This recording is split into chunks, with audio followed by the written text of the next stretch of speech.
While Mari Kiviniemi is taking the podium, Deputy Director of the OECD and former Prime Minister of Finland, let me ask you a question for a response after we hear from all the panelists.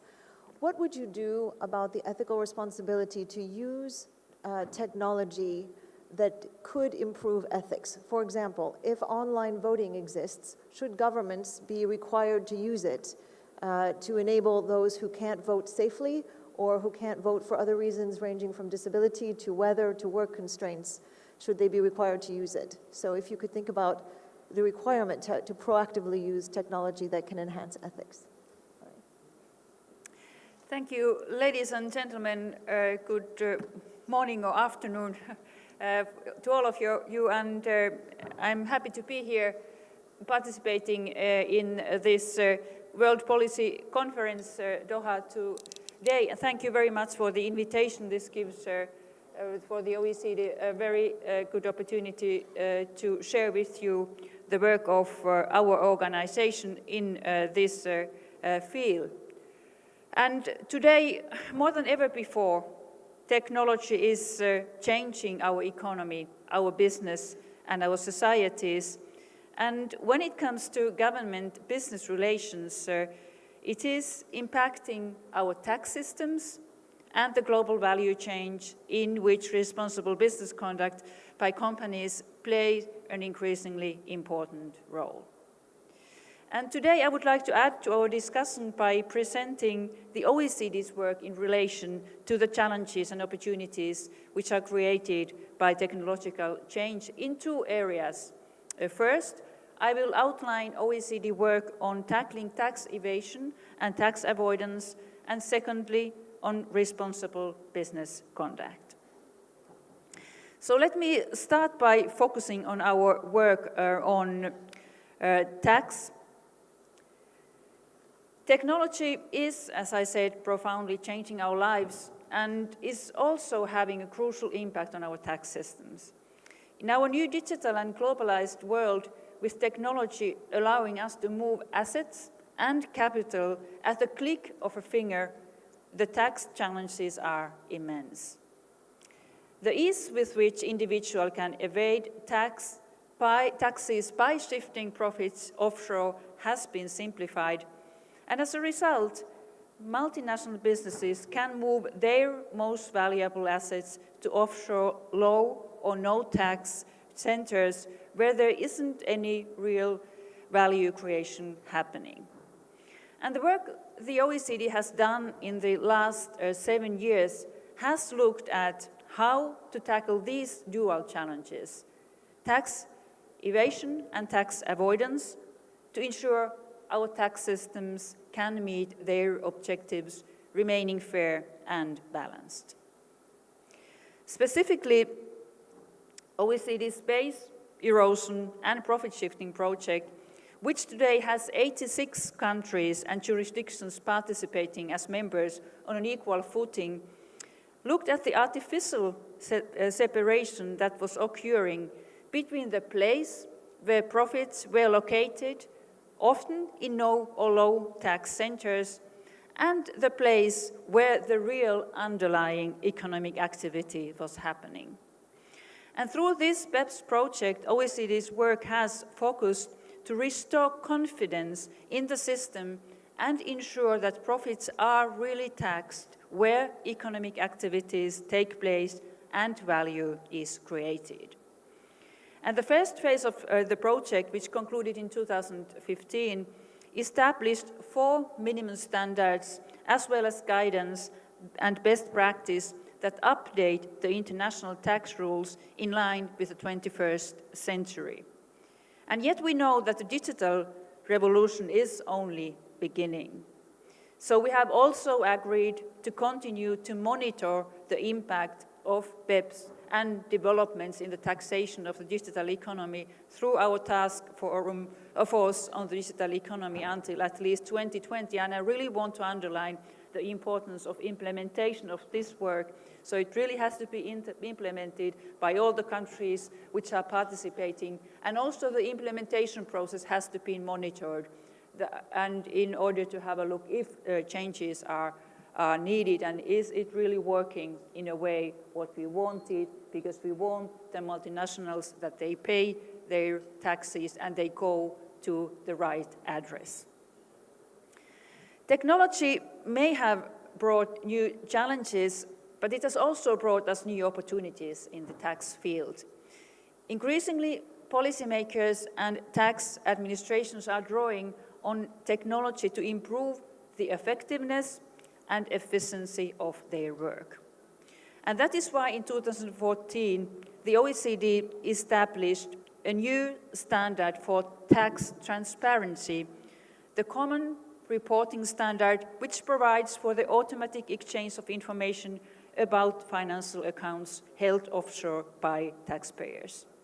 This automatic exchange of tax information involves the systematic and periodic transmission of bulk taxpayer information relating to financial accounts, and in this way it allows authorities to verify if offshore income and assets have been accurately reported. Starting in 2017, this system will allow tax authorities to track funds that are transferred or held offshore. And to help tax authorities to do this, the OECD has also established the means of transmission by procuring the development of a common transmission system. And this will be a secure, encrypted system for bilateral exchanges of tax information. And this new system will also be important in the work to tackle tax avoidance. And this is because the OECD's new BEPS minimum standards require multinationals to provide a better overview of their global activities through country-by-country reporting to tax administration. So that information will be shared between tax administrations, putting them on more of an equal footing with companies who operate across borders.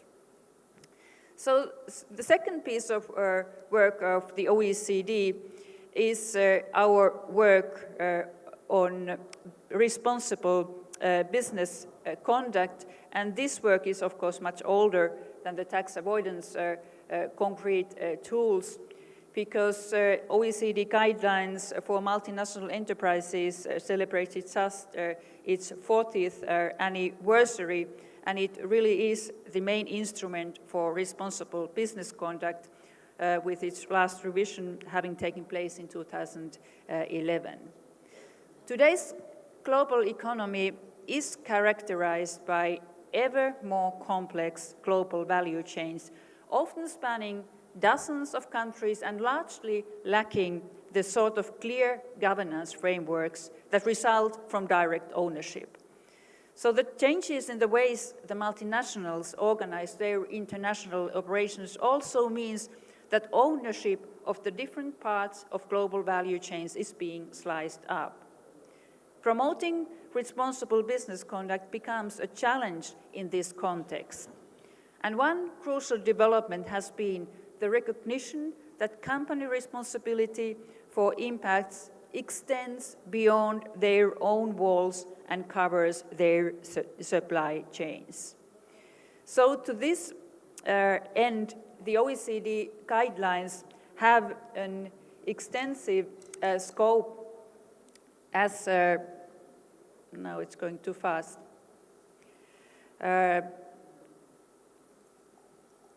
No, I think now there are a couple of slides missing. Yes, sorry.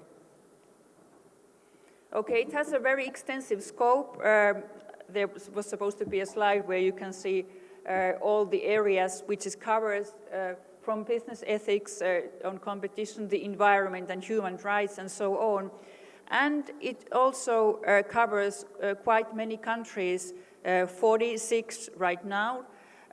Most of them, of course, are OECD countries, but also because the member countries of OECD are only 35 countries, so altogether also other than OECD countries.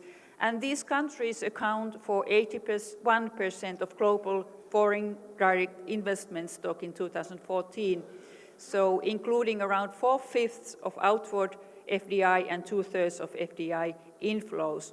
And of course, the scope and the goal has to be that all the countries then could adhere to this instrument.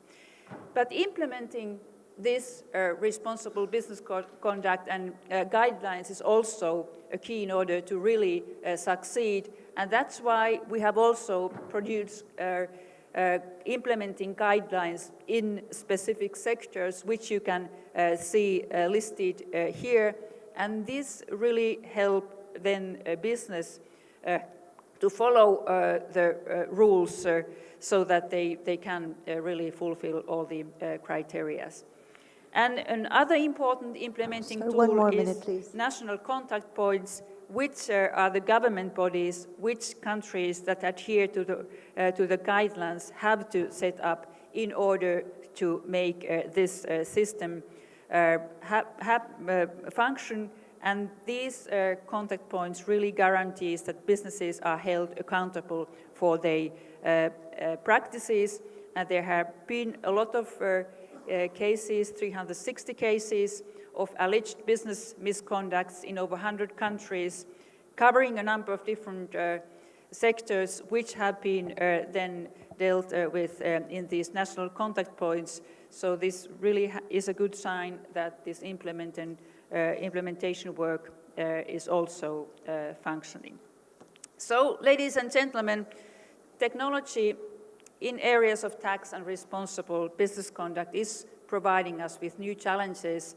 And at the OECD, we will continue working to help governments enhance their policy frameworks to enable responsible business conduct and collectively tackle tax evasions as well as tax avoidance. And by strengthening business and government relations and ethics in these ways, we really can create better policies for better lives. Thank you for your attention. Thank you, Mari. Mari, as Ashwani is taking his place, I'd like to give you a question for our future conversation. Could you help us understand a little bit better that that sort of layer between regulation, where regulation ends, and where proactive ethical behavior on the part of companies, or indeed even of governments, takes over? How do you find the right level of regulation? There's certainly been a lot of criticism that the tax system has been under-regulated or poorly regulated. And on the other hand, we have regulators like Margaret Hodges in the UK crying out that companies like Apple, Google, and Starbucks are behaving unethically. So if you can help us find that boundary.